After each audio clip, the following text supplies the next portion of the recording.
started shortly. Before we begin, here's how to earn continuing professional education credit for attending this session. There are no polling questions or attendance checks.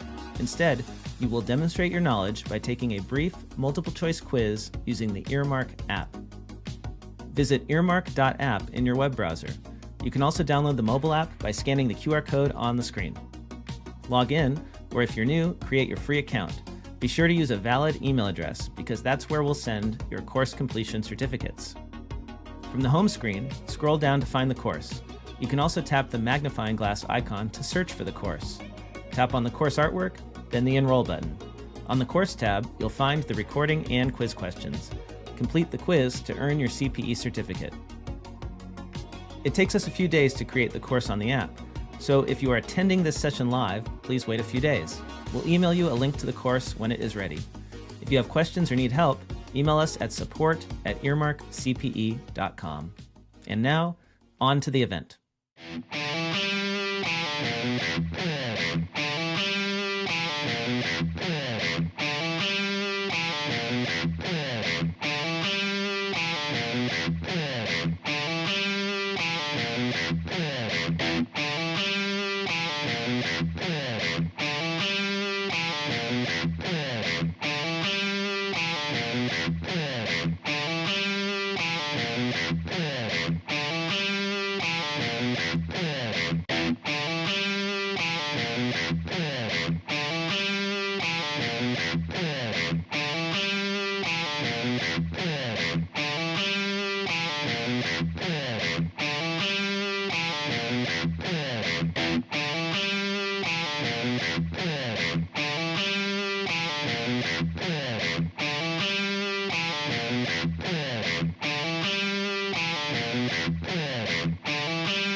Well, welcome to another Workshop Wednesday. It's all about casual conversations for serious workflows, brought to you by schoolbookkeeping.com, where it's learning QuickBooks your way.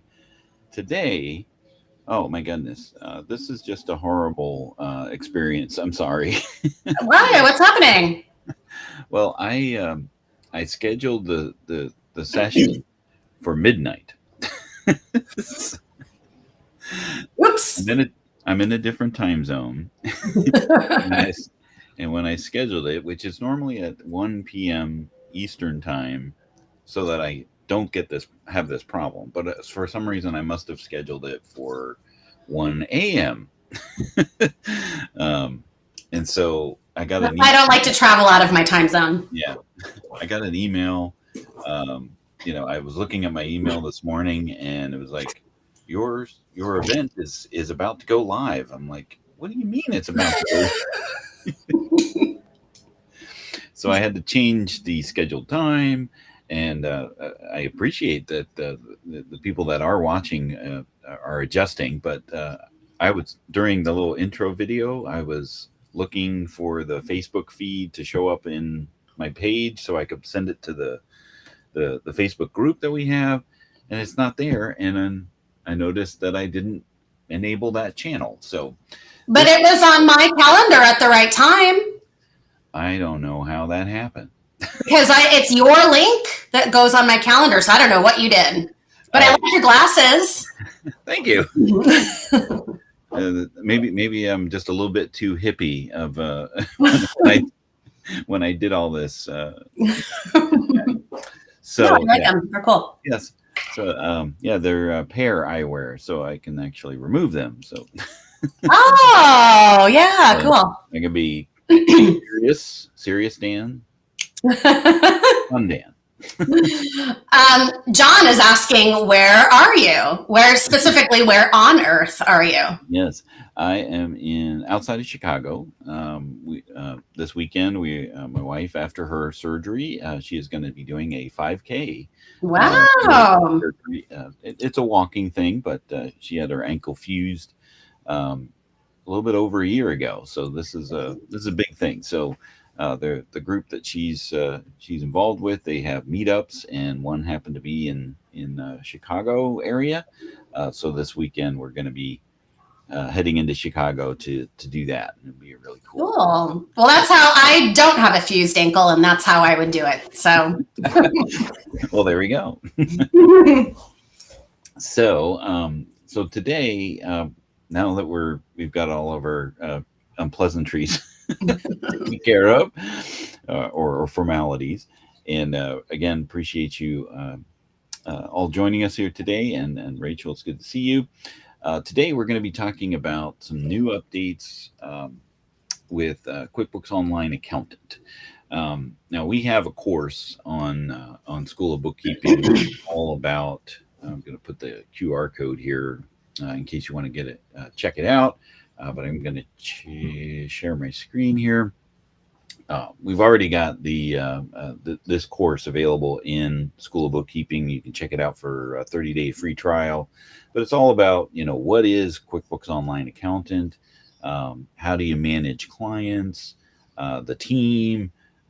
There's a little pro advisor lessons in there. Oh my gosh, why didn't I know about this when I first got my QBOA a long time ago? I had such a hard time because and maybe you can talk about this later, but I was already using an Intuit product called Mint, which I think is gone now. Yeah.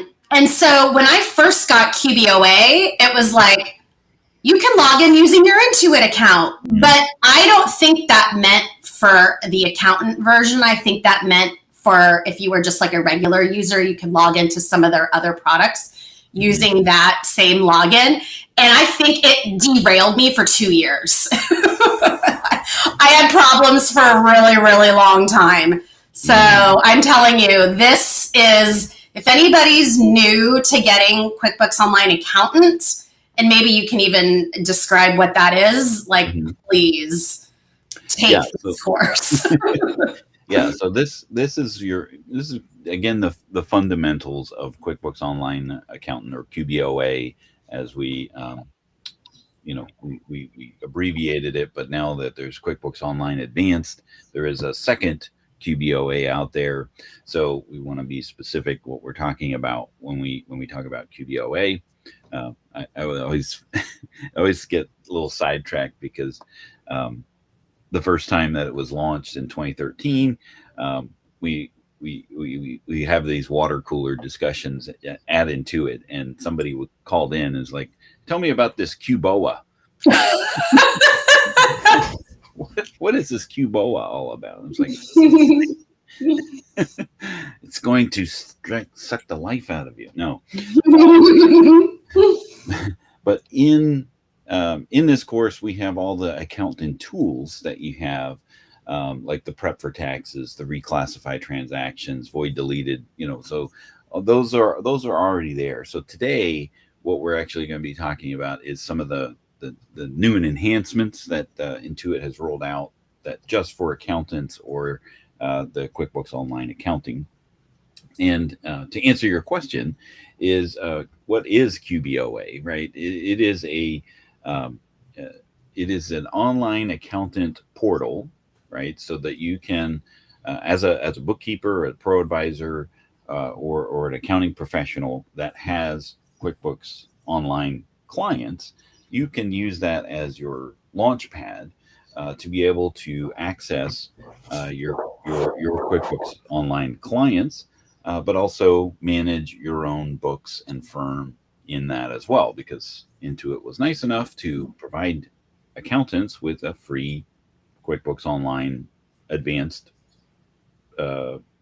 company ID or company, so that they can track their own books, right? With the whole idea of, hey, if you're managing your own books in QuickBooks Online, it'd be real easy to add and refer and add clients into that same thing, same realm. Didn't start out that way. So what you're saying is, like, for an accountant user, or maybe somebody new getting a QuickBooks Online Accountant, there's somewhere specific that they can go within the Intuit world or online somewhere, and they can sign up very specifically for QuickBooks Online Accountant. Right. And in that, they get an actual instance of QBOA Advanced. Yep.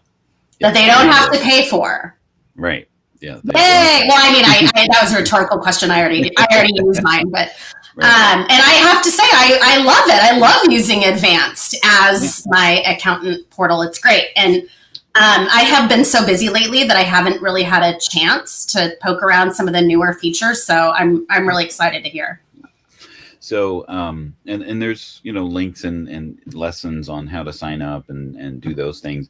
The thing is that, you do not have to provide any credentials, that you are an accountant or bookkeeper or know anything about accounting, which is a double-edged sword, right? Oh, it's something. Yeah. I mean, but when you do that, then of course you have access to the pro advisor benefits of being able to take the training, certification courses, and all of those things that are in there, presumably, so that you start, if you don't know anything about being a pro advisor, that will start you off on the right foot, right?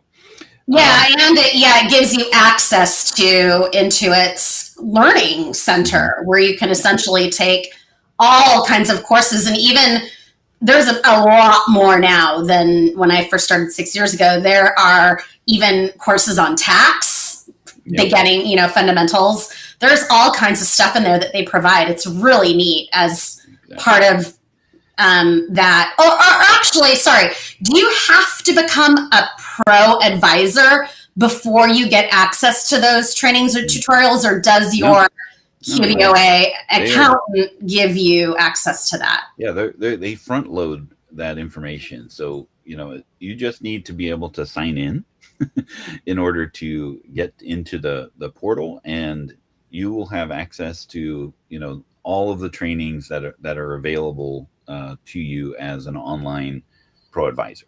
Yeah. Right? Okay. You don't see the desktop stuff, right? Unless you have that desktop add-on, but you'll be able to take those online courses that deal with QuickBooks, the QuickBooks Online ecosystem right away, right? So it's a great way, to jump in to the QuickBooks Online ecosystem as an accountant. Now, because they don't ask you, right, or you don't have to provide any credentials, right? There's nothing stopping anyone from signing in and becoming a QuickBooks Online pro advisor. Do we want to get into that topic? Well, I do want to mention this because that was always the conversation. There was like, well, how do we stop non-accountants from becoming or just signing up for free, and getting a free subscription, right? And saying I'm an accountant, woohoo! Yeah. So the way that there was a lot of different attempts, to try to do that. Like, okay, you have to have X amount of clients, right? As invited accountants, or you have to create so many QuickBooks Online subscriptions, or this whole thing with the points, right? So there's a whole lot of different ways, right? And right now the way that they're doing that is that you have to have at least one client on your, as an invited accountant, and we'll talk about some of the new changes with getting invited as part of our topic today. But as long as you have one client, one paying client that's not you, right, then what will happen is you'll be able to use your books and all the things that they give you for free as a QBOA user, right? But if you don't, what'll happen is you'll see some functionality get limited, right? Where you won't be able to email out QuickBooks or things like that. So you may see some limitations of things that you can't do, and you'll maybe see some messages.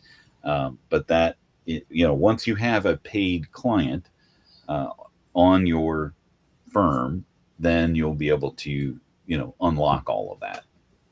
Even to the point where it's as simple as a ledger client, right? Like you could create your own QuickBooks ledger account, and then that's an account, or that's a client, according to Intuit. So let's jump right into being inviting and the changes about that, right? So there's always and Rachel, you're a great example because your invitations for getting your accountant invitation is a different email address than what you typically use on a day-to-day basis, right? Yeah, because that's what I mean is I had a lot of confusion when I first originally signed up for in 2019. I was using this Mint product, which is kind of it was like a for tracking personal finances, and I guess Yeah. Intuit doesn't use that anymore, provide that anymore. But I wanted to sign up for accountant, and so I thought, oh well, I'm already an Intuit user. I guess I have to use that email address, and so that's how my personal email address that I was using with Mint got stuck in my QBOA. And then, as we know, and many accountant users know this, is that once that original email address is there, don't dare change that because now I've got lots and lots of clients associated with my QBOA.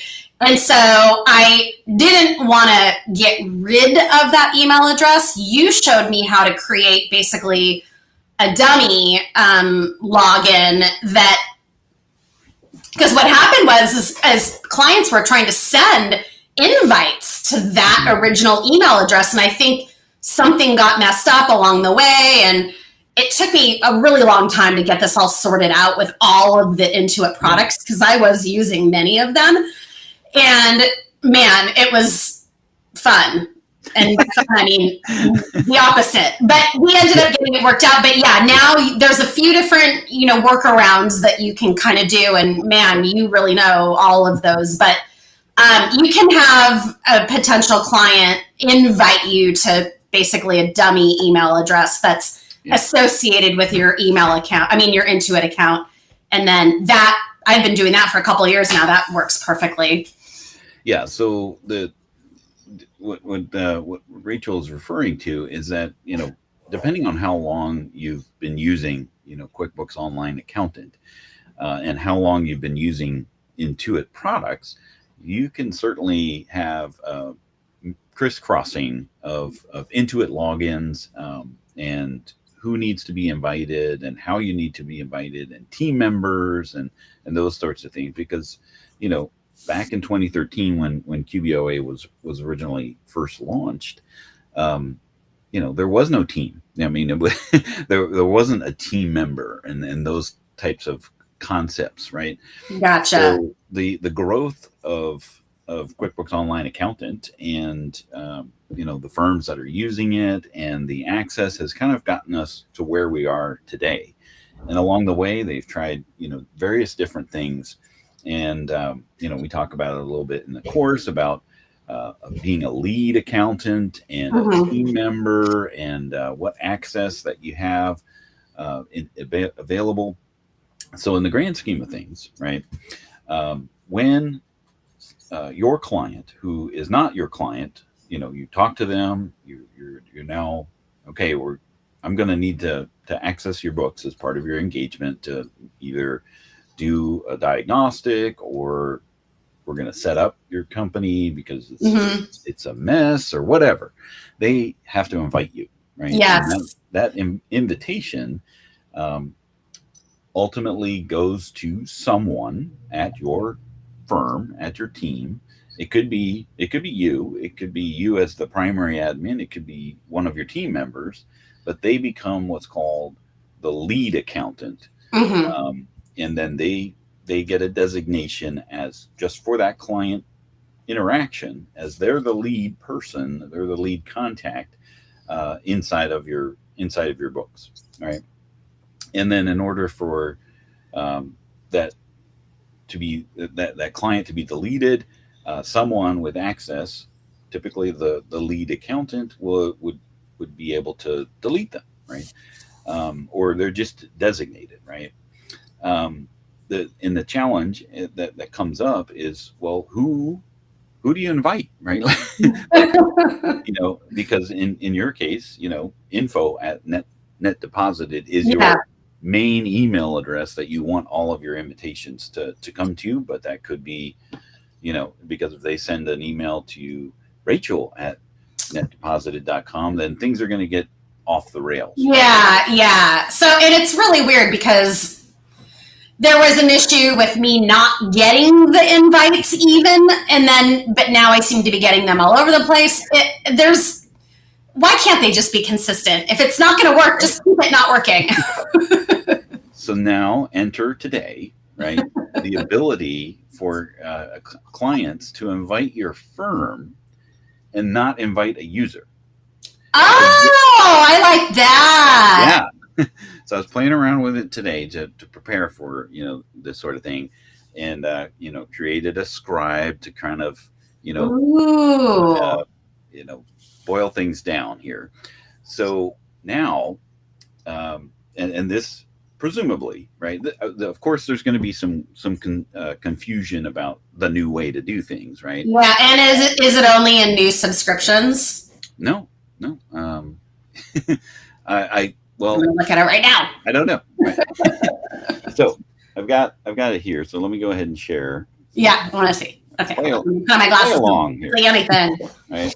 So you can now get invited and accept invitations by firm ID. Okay. Basically, the firm ID is your company ID for your firm as a QBOA user, right? So is it that really long number? Yes. Okay.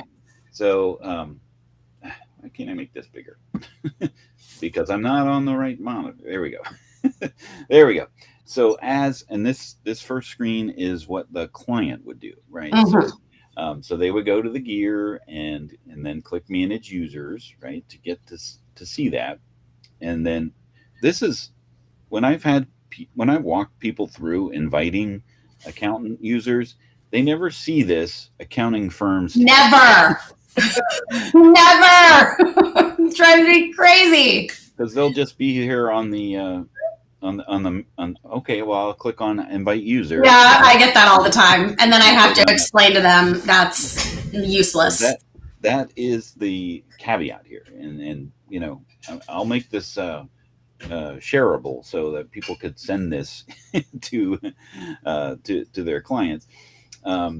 But they need to click on accounting firms, and then what they'll see when they go to invite. So they'll see this green button over here on the right side to invite. And then now they'll see the two options, right? Enter my accountant's email, which is here at the top where they have to put in first name, last name, and email address. So that's, of course, where you have to, where you, Rachel, would have to say, hey, make sure you invite info at net deposited, not Rachel at info or, net deposited or anybody else for that matter. They would just click on this option here of enter my firm's ID. And then there's a help bubble in there to kind of give them an idea of, well, what is that, right?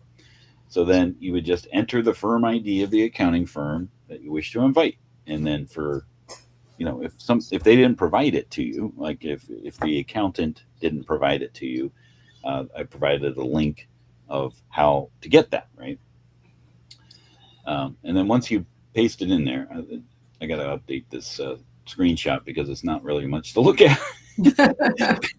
You click save, and then of course you may have to, you'll likely get an MFA code because anytime that you add a user to your QuickBooks, they want to make sure that that's supposed to be happening. So you'll probably get an MFA code to do all that. And then what they'll end up seeing is they'll see the firm ID. And that user is listed as invited, right? So now what happens is that you, Rachel, you would get an email saying that your company, that your client has invited you. Now here's what I do. Like a regular invitation. Right, just like a regular invitation. Now here's what I don't know because I didn't get a chance to check it out. Because what happens is when you go into QBOA, right? Let me just edit. I wish we could see the whole thing.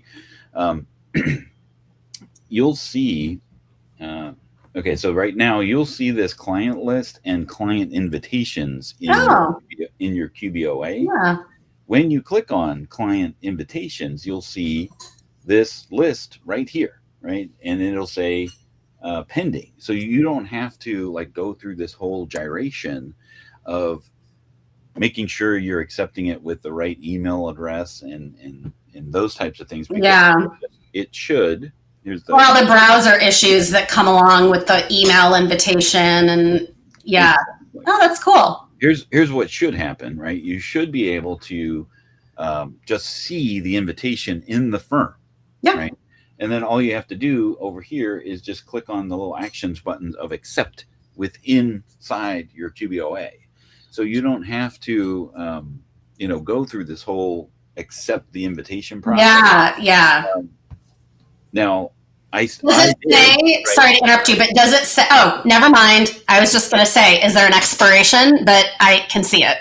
Yeah. It will expire in 30 days. By the way, Dan, Ledger Artist is saying that there's something wrong with the audio. Like they can hear me, or I don't know.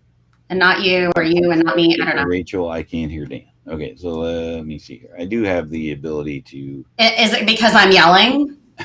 Maybe. I don't know. How's that? When I'm talking in this tone and my kids say to stop yelling at them? Let us know if we can, if this is any better. Also, I can make sure that I am. Oh, I know. And Ledger Artist, yes. We've actually changed our whole entire process just because of that must give access to the books. And I usually always, go above and beyond and say, you can kick me out anytime. It's just to take a look under the hood.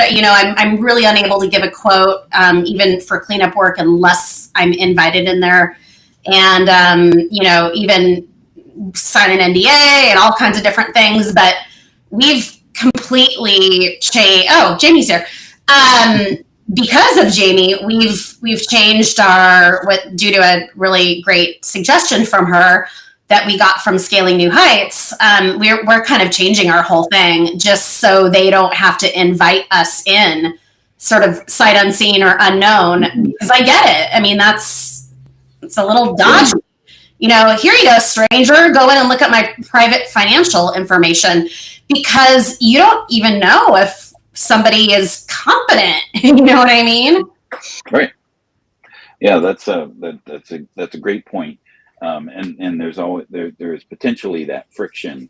Yeah. Although that's why it's up to a potential new client to really do their due diligence and really get feedback and reviews, or look at somebody's Google reviews, or look to see if this person is reputable. Because it's a concern. I totally understand. Yeah, and I usually try to set their mind at ease that I'm not going in there to make any changes. As a matter of fact, you'll be able to see all of my breadcrumb trails of everything that I've done in the audit log, right? So so you will see that, and if you see anything that says edited, right, then that's something that you want to talk about. Right? Something was amiss. But you're going in there, presumably just to look around. And and we do. Whenever we go in, we don't touch a thing. It's just to look. Yeah, run the reports, run a balance sheet and profit loss, or whatever it is that you need to do to get enough information to see what you're in for, before being able to quote for services. But that is such a good idea, though, that Ledger Artist gave, of a view books invitation, which is really just kind of like a read only maybe thing. I wonder if they've taken that into consideration before. So that's a good point here. So I'm going to go into a sample company here, and this is kind of like the challenge, right? So as in inviting a user, if I go into manage users and I go to add a new user, roles, you can choose, you do that too. View company reports, right? So you do have the ability, they do have the ability to do that. However, you as an accountant user would not be able to see any of the accountant tools because Right. you would be invited as a non-accountant at that point. So Yeah. if there is a view company reports as an accountant, that might be, the solve, right? So you could be able to see those tools like the client overview and the books review and those types of things as an accountant user. But, Yeah. be able to And do you could things literally just look at financials, which is, a huge part of it with what we do. We really need to look at those. But I also want to look at, how many transactions are sitting in the bank feed and things like that, there's a lot that goes into it. And especially when a potential client says, oh, it's all caught up. It's great.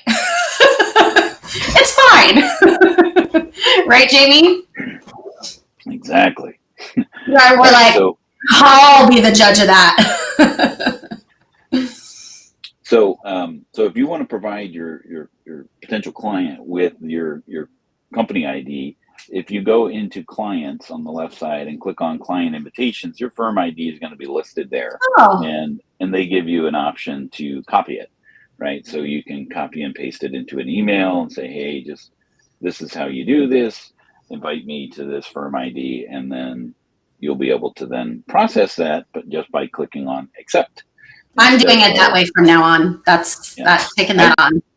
Yes, we'll expect a full report by next week on how well that worked or didn't, right? Because you may still need to go through the accept invitation in order for it to show there as pending. Yeah. In order for that, but I was thinking that once they invite you, it should just show up there. But that would be cool if you don't have to go through the iterations of doing that. But once you accept it, then it'll just say, it's been added to your client list, and then you can add team members to it, and then what they see now in their books, back in their user, you see that you're active, and you'll be able to. Whoa, what is going on? Yeah, you cut out a little bit there, Dan. Oh, I'm sorry. That's good. So just to kind of repeat there, because I don't know if it got garbled out there, but they'll be able to see once you've accepted that you're listed there as active, and then they can delete you at that point as necessary. So that's different and new. So hopefully that is an improvement. Yeah, I like that a lot because, like I said, I usually have to have them, send the request to a specific email, and then I forget, and then I have to email them back and say, "Oops, I meant this one," and it's just, I'm trying to reduce the amount of mistakes that are coming out of my mouth and hands. And another new thing is this client number that you're able to associate with your clients on your client list.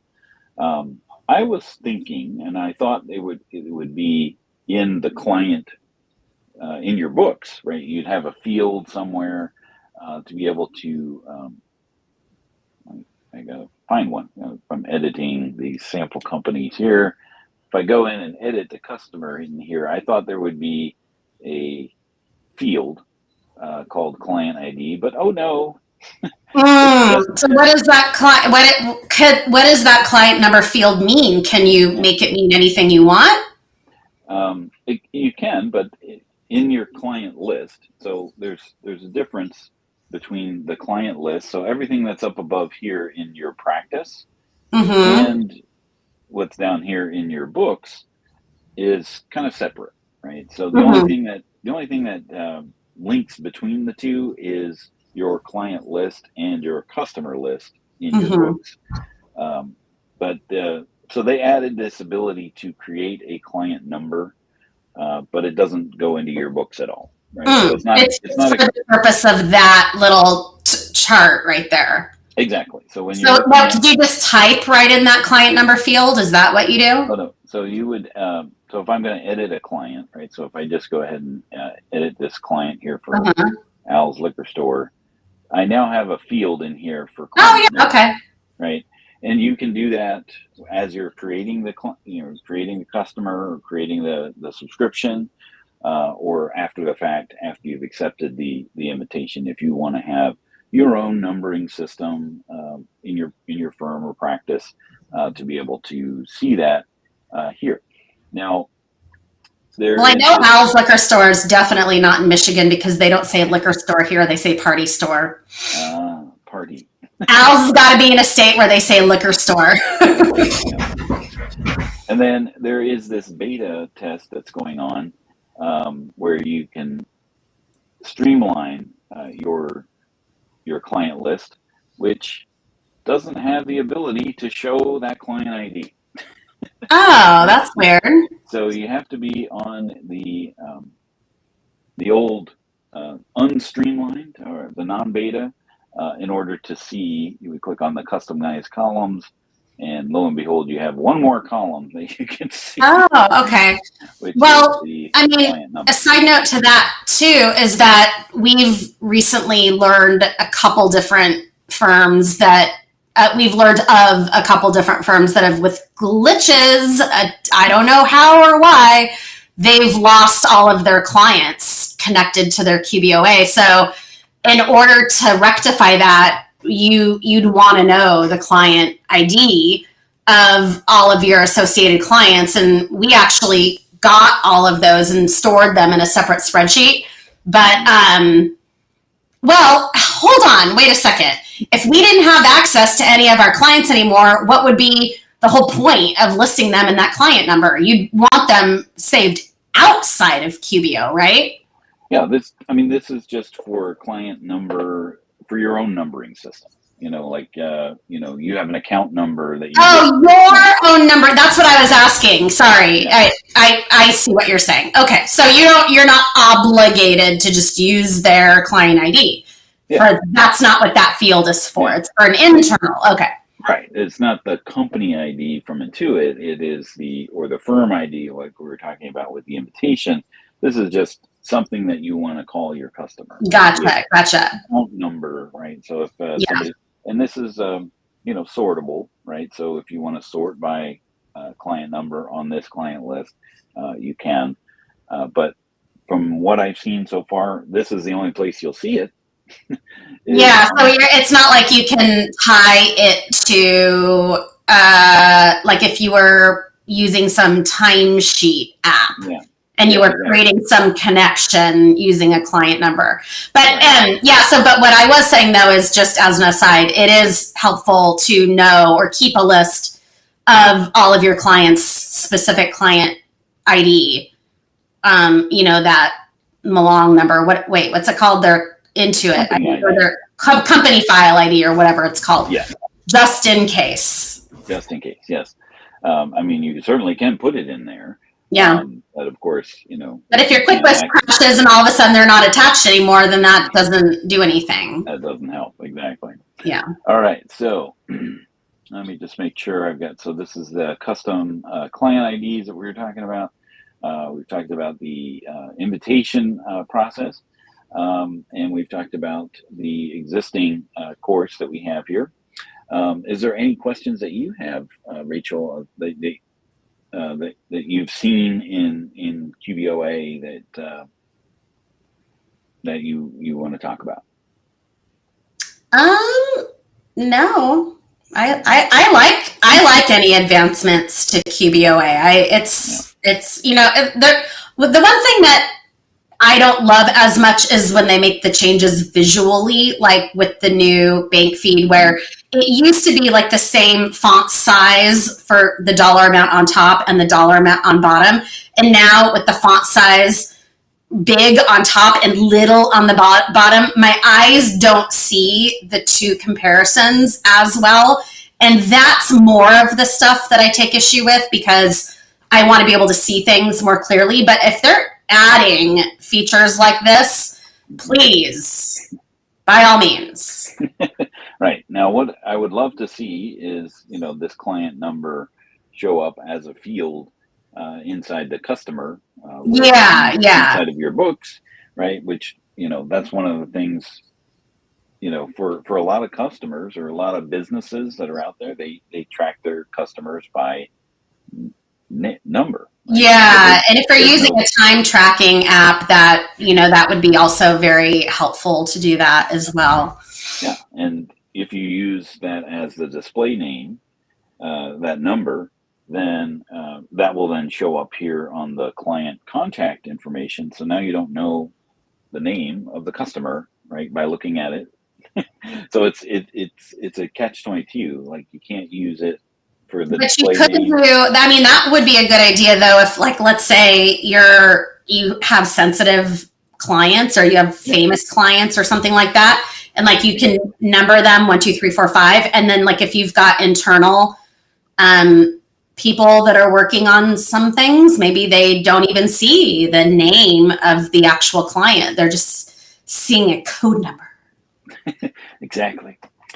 So you certainly could do that. So appreciate you joining us today and struggling through all of the technical issues of glitches and all those things. So we hope you have a great week, and we'll see you next time on the Workshop Wednesday.